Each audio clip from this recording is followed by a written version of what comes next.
ओम भगवते वासुदेवाय नमः। तो आज हमारा 8वां अध्याय शुरू है, तो चलिए शुरू करते हैं। देवलोक में जात है जो देवन के दास, भूत लोक को पाते वही जिन्हें भूत की आस। जो जन मेरे भक्त हैं मुझे जानते नाथ, तन से मन से जो सदा रहते मेरे साथ। मेरी केवल भक्ति में रहते हैं दिन रात, वही पुरुष संसार में मोक्ष धाम को पात। अंत काल सिमरे मुझे हे अर्जुन जो वीर, वे योगी पाते मुझे है पांडु सुत वीर। तो आगे का पाठ करते हैं।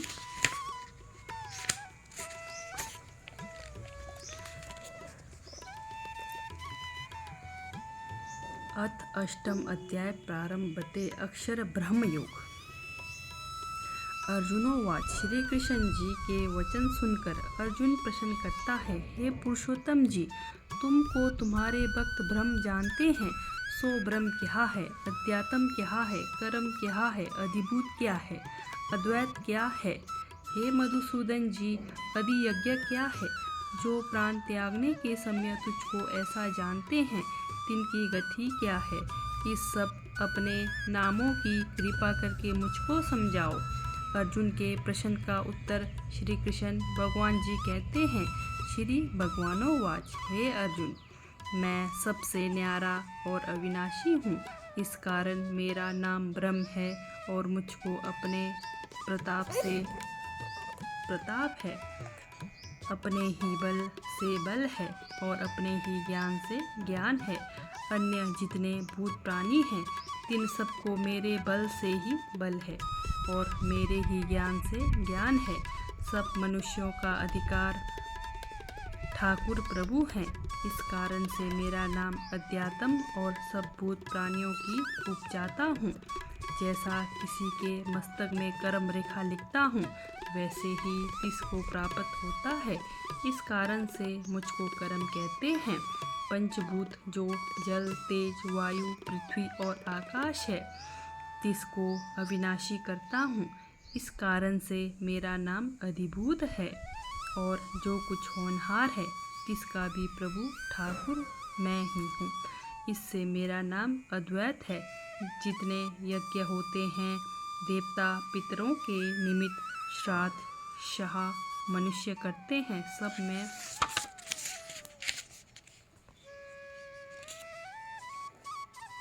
प्रथम मेरी ही पूजा होती है। इससे मेरा नाम अविनाशी है। और एक मेरा नाम देह भरतंबर है। इसका अर्थ सुन। जितने देहधारी है, तीन सब में मेरी देह अति सुंदर है। मेरी देह जैसी किसी की देह सुंदर नहीं, और ना मेरे जैसा किसी में बल है।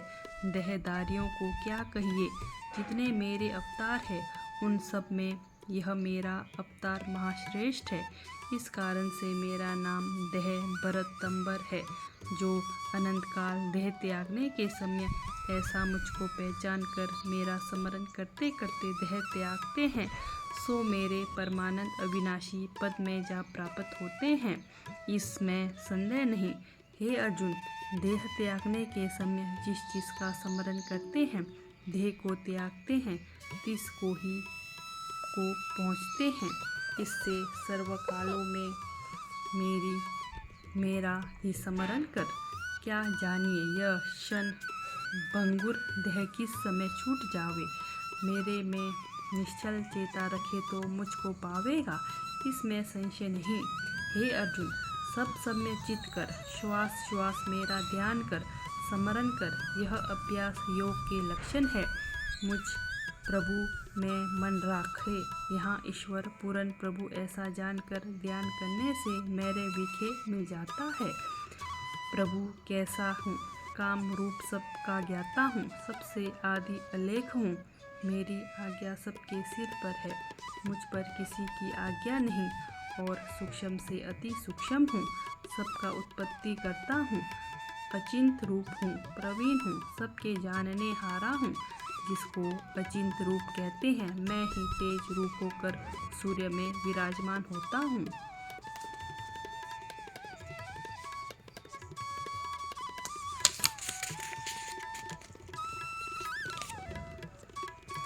अज्ञान अंधकार से न्यारा हूँ, पर ब्रह्म हूँ, और एक योगी पुरुष प्राण त्यागते समय अपनी इच्छा को निश्चल रखकर भक्ति योग के बल से प्राण वायु को त्रिकुटी में बलि भांति ठहरा परम पुरुष की श्रद्धा से ऐसा जान संग्रह कर देह त्यागते हैं, सो मेरे परमानंद अविनाशी पद में जा प्राप्त होते हैं। और तिस पुरुष के पाने के निमित्त ब्रह्मचर्य रखते हैं। तिस पुरुष का महात्म्य मैं तुझको थोड़े ही में कहता हूँ। एक योगी इस प्रकार देह त्यागते हैं कि यह नवद्वार देह के संयम 7 मंद कर्मों से हटाकर निश्चल करते हैं और प्राण पवन को रोककर मस्तक में ले जाते हैं और मेरे नाम का हृदय में जप करते हैं। ओम ब्रह्म नाम का जप स्मरण करके देह त्यागते हैं, सो मेरे परम पद ब्रह्म अविनाशी पद में जा प्राप्त होते हैं। और मेरे प्रेमी भक्तों का वृत्तांत सुन, जो मेरे प्रेमी मन करके निश्चल चेता मेरे में रख कर चलते फिरते बैठते मुख से राधा कृष्ण राम भगवान पर ब्रह्मा परमेश्वर परमात्मा वासुदेव कृष्ण विशंबर इन नामों का जप करते हैं। ऐसे नित्य योगी मेरे साथ जुड़ते हैं, सो मुझे सुखैन ही पाते हैं और देह को त्याग कर मेरे परम धाम में प्राप्त होते हैं। संसार जो दुखों का समुंदर है, इसमें जो महापुरुष परम सिद्धि है, सो फिर जन्म नहीं पाते हैं। हे अर्जुन, जीव ब्रह्मलोक तक जाकर फिर आते हैं और संसार में जन्म मरण पाते हैं। और जिन पुरुषों ने मुझे पाया है, सो प्राणी मेरे परम पद में आ फिर जन्म नहीं पाते। अब अर्जुन,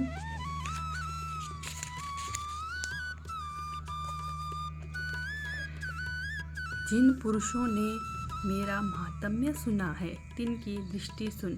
सतयुग, द्वापर, त्रेता, कलयुग। तो देखिए बहुत ही ध्यान से, तो सतयुग था पहले, फिर द्वापर, फिर त्रेता, फिर कलयुग। बहुत ही अच्छा बताया हुआ है गीता में। तो सतयुग, द्वापर युग, त्रेता युग, कलयुग। जब यहाँ चारों सहस्त्र बार बीत चुकते हैं, तब ब्रह्मा का एक दिन होता है। इसी प्रकार यह चारों युग सहस्त्र बार व्यतीत होते हैं, तब ब्रह्मा की एक रात्रि होती है। अब युगों की मर्यादा सुन। 17,28,000 वर्ष का सतयुग, 12,96,000 वर्ष का त्रेता युग, 8,64,000 वर्ष का द्वापर युग, 4,32,000 वर्ष का कलयुग है। यह चारों 43,20,000 वर्ष के हैं, जिन्होंने मेरा प्रताप परम अविनाशी जाना है। तिनकी दृष्टि सुन। यह चारों सहस्त्र बार बीत जावे, तब ब्रह्मा का एक दिन होता है।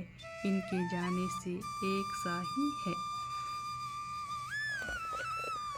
अपनी आयु भोग कर ब्रह्मा भी नष्ट होता है, मनुष्य भी मर जाता है। तो आज का पाठ इतना ही। ओम भगवते वासुदेवाय नमः।